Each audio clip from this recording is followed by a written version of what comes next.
Thank you, Mr. President. I rise today in opposition to the passage of LD 1480. This legislation proposes to create a $50 million capital investment fund in order to make multi-million-dollar loans to large businesses. As currently drafted, this bill would allow taxpayer money to be used to capitalize this fund, and that should make us all uneasy. Make no mistake, we should do everything we can within the confines of the Constitution and the limited role of government to create a welcoming environment for any business that wants to set up shop in Maine, make large investments, and create jobs. If we want to incentivize these investments, let's do so. Let's lower taxes, let's cut red tape, let's unleash the power of the free market, let's allow businesses to keep more of their own money, but let's not forcibly take money from the taxpayers of Maine and transfer it to them. Let's not have government pick winners and losers. Let's not resort to corporate welfare. Let's not make large loans with taxpayer money to private entities. This is neither a responsible use of taxpayer money nor a proper role of government. As the chief executive is fond of saying, if it exists in the yellow pages, why is the government doing it? Well, there are private institutions that exist for the purpose of making loans. They are called banks. With any proposed loan, banks weigh the benefit of a potential return on investment against the risk of default. That risk is real risk.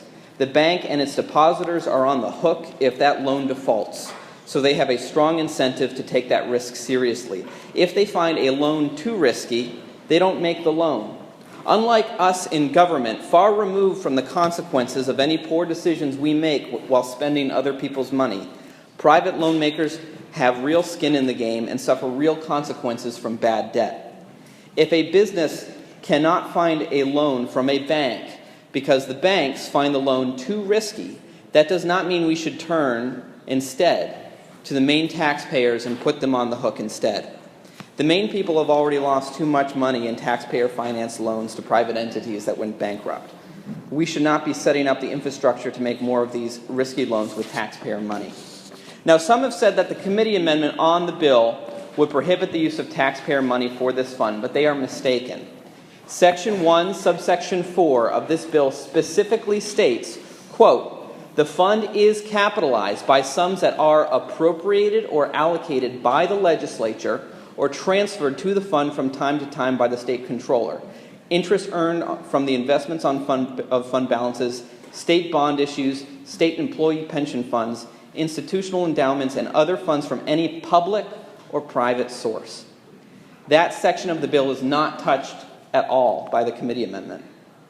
Now, some have said that the intention is to only raise money from private sources for this fund, and that there is no intent of using taxpayer money for this purpose. Well, if that is the intent, why such strong opposition to permitting floor amendments to align the language of the bill with that stated intent? Some have said that even if we do authorize the appropriation of taxpayer money into this fund, that it would be unlikely for future legislatures to actually make that appropriation. Well, if that is the case, then again, why such insistence to block amendments and maintain its authorization? We have all seen agendas of one form or another in the legislature pushed inch by inch, year by year. This year, we create a fund with no money appropriated, but the authorization to put taxpayer money into that fund at a later date. And then, what happens next year or the year after that? Speaking with several members of the Labor, Commerce, Research, and Economic Development Committee, after reviewing the language of the bill in greater depth with them, they told me that they feel misled.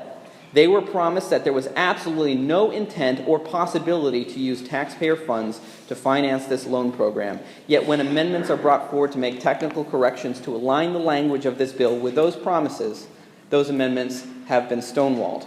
In brief, this legislation is deeply flawed. We could have amended and corrected it, but the call for amendments has been rejected, so it remains deeply flawed. As long as this legislation remains so deeply flawed, it should be opposed. I will be voting in the negative against enactment, and I invite my colleagues in this chamber to join me. Thank you very much for the time, Mr. President.